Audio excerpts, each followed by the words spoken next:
Hi, coaches. We've got Matt Klosterman here, and myself. We're going to talk a little bit about our CAP program and kind of the state of college recruitment and how maybe that you guys can help as a coaching staff. This is something that we kind of need a little bit of your assistance with because you have relationships with players that maybe we don't have since you're working with them day in and day out. But yeah, we want to hopefully help give you a little bit more background knowledge on kind of where college recruitment is at, and give you some of the resources then so you can help your players. I think that's especially true for coaches who don't have as much background with college soccer. It can be a little bit intimidating to try and talk about it. Sometimes, if you don't know a ton about it, it's easier to try and not talk about it. But we really need you to kind of lean into it, to help get the kids more interested and to realize that it is possible to play in college, but also that it's really worth time and effort to try and play. Um, I think Tim would agree. There's nothing like college athletics. I've had former professional players as assistant coaches, and any of them who played in college will all tell you that's their favorite soccer experience ever. It's really amazing. And on top of that, for kids who play, it's an unbelievable resume builder, and networking opportunity.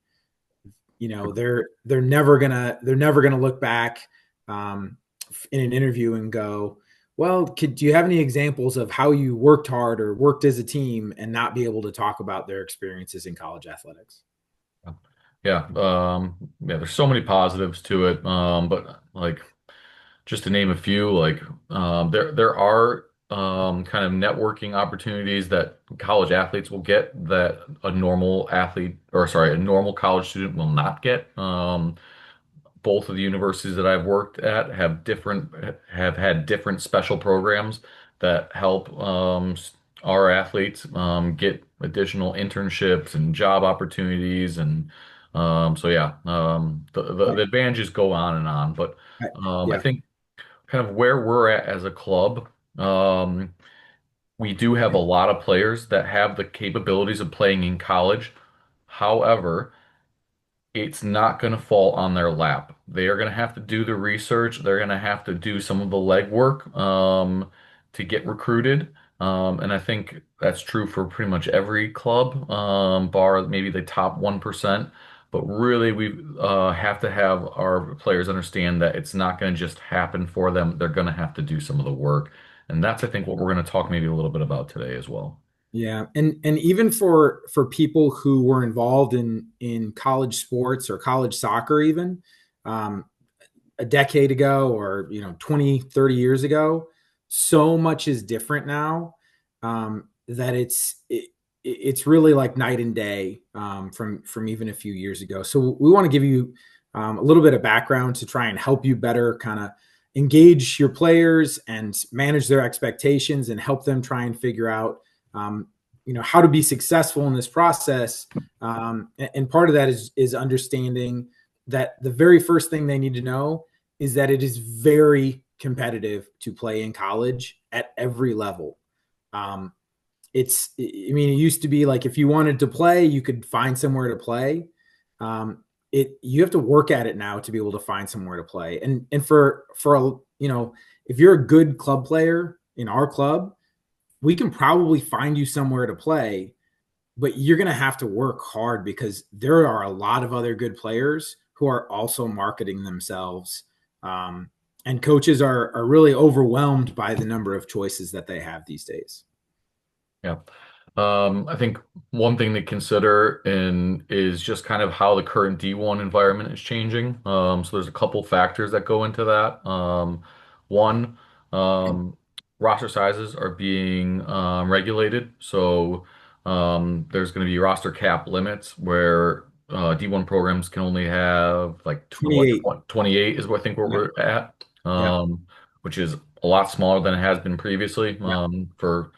For context sake, I have a roster of 38 on my Elmhurst team. So you can see obviously the difference there. One of the other factors is a heavy increase in reliance on internationals to make up rosters, um, which obviously then further decreases the amount of roster spots available to our players.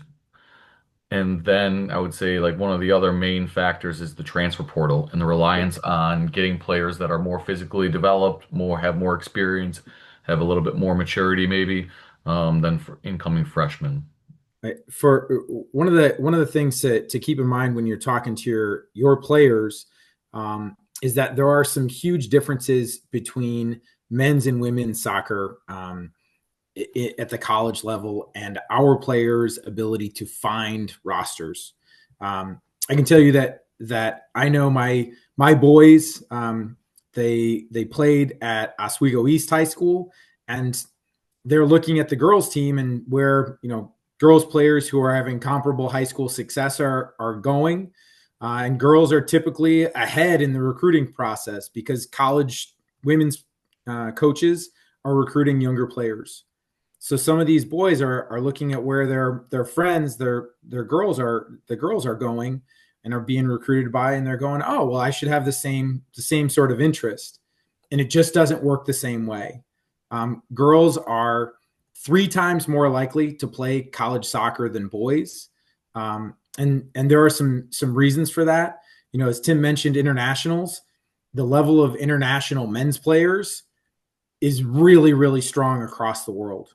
And on the women's side, the US are producing more good players than probably all of the rest of the world combined.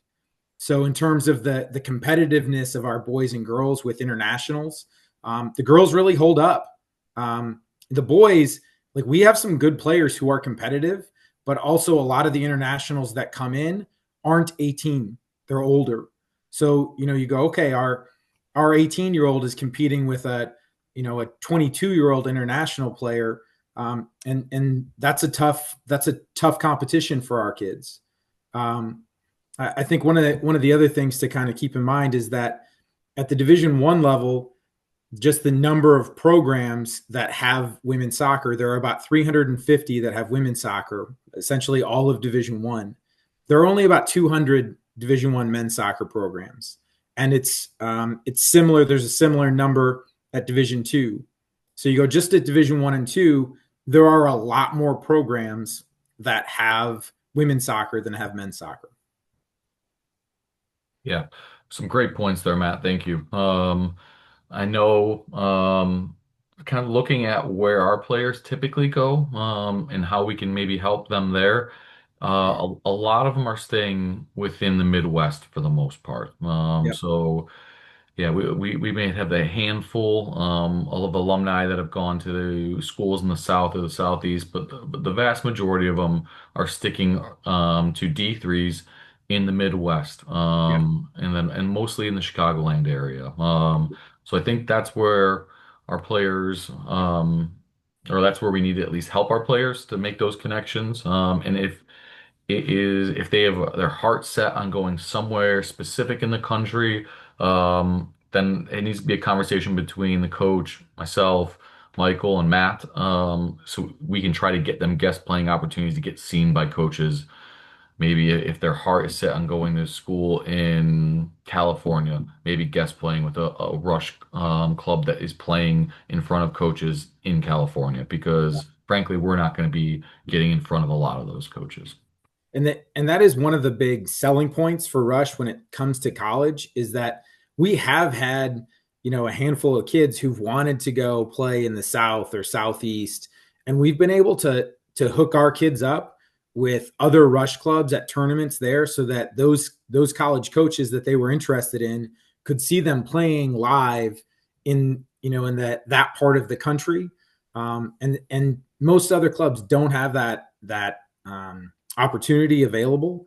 So it is something that's really special about Rush, and our reach as a club, and definitely something to keep bringing up, especially because a lot of kids, especially when they're younger, are thinking about going further away, and a lot of times as they get older, they start narrowing their search, and when they go, oh well, I thought going to Colorado sounded cool, but I'm gonna miss my mom too much. So I now realize maybe I need to look a little closer to home. A lot of times that shift happens later in their high school career. So continuing to talk about some of the opportunities for the kids who do want to go further away and what Rush can do to help support them, I think is really important, so that they're aware and that they know they just have to reach out to the directors a little bit, so that we can help them. Awesome.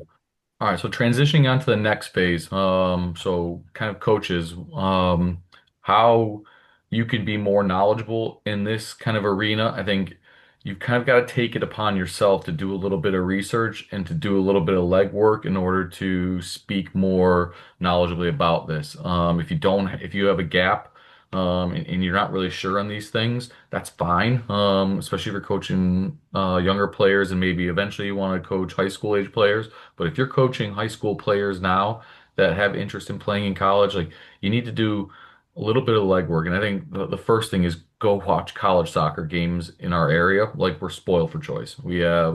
It's so easy to find games. We have more than 10 D3s probably in the Chicagoland area.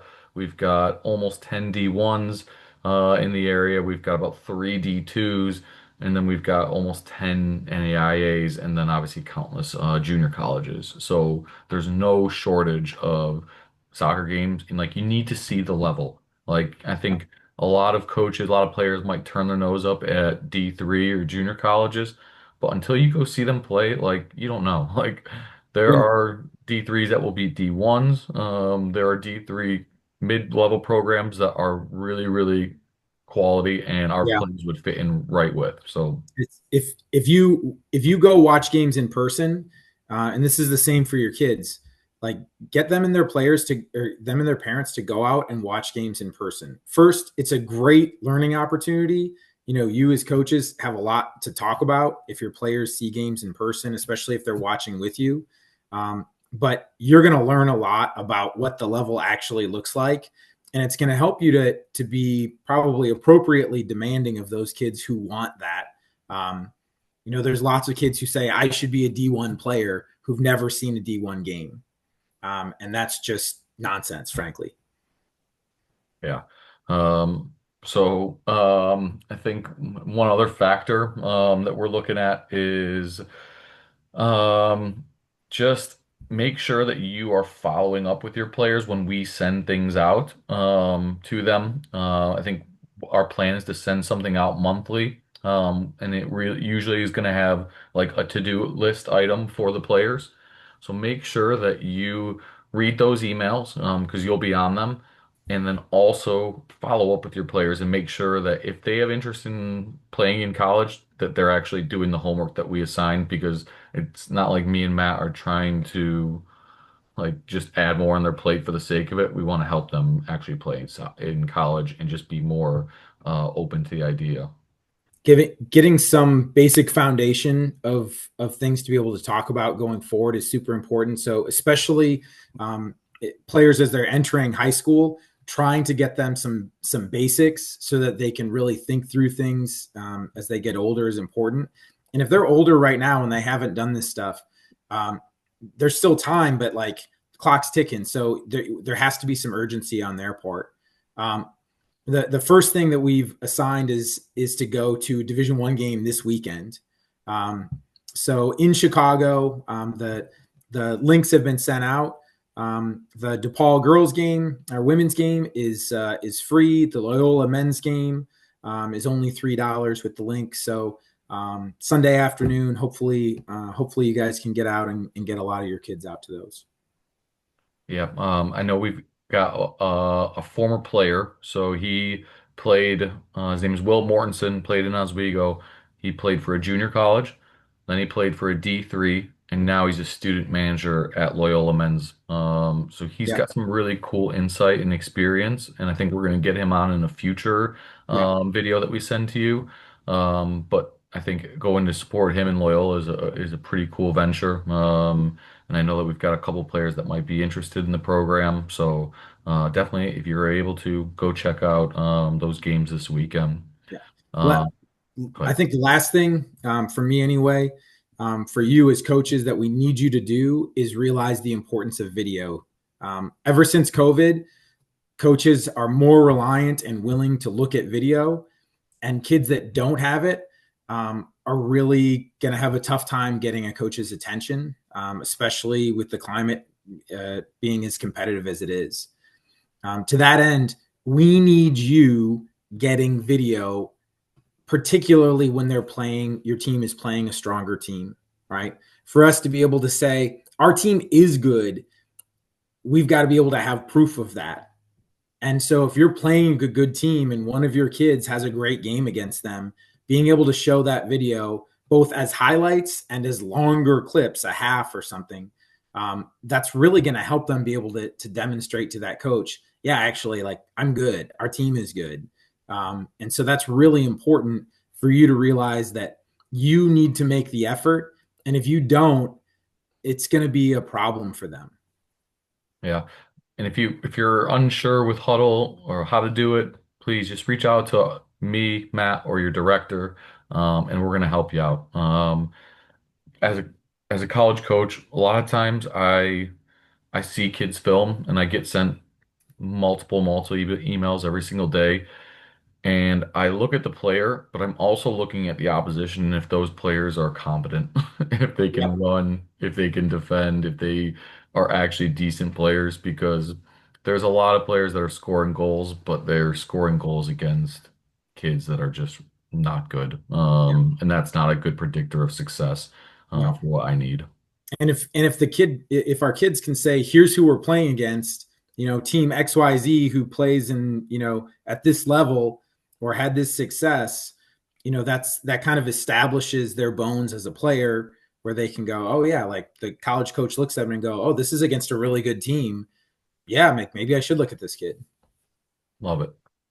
Matt, I appreciate your time. Yeah, Coaches, we appreciate your effort in trying to help our players. I think this is a an area we can really improve on over the coming year, but we can't do it without your help. So please 100%. don't hesitate to reach out to us. We're here to help, and we want the most for your players. So yes, thanks again for your listening and your time. Bye, guys. Bye.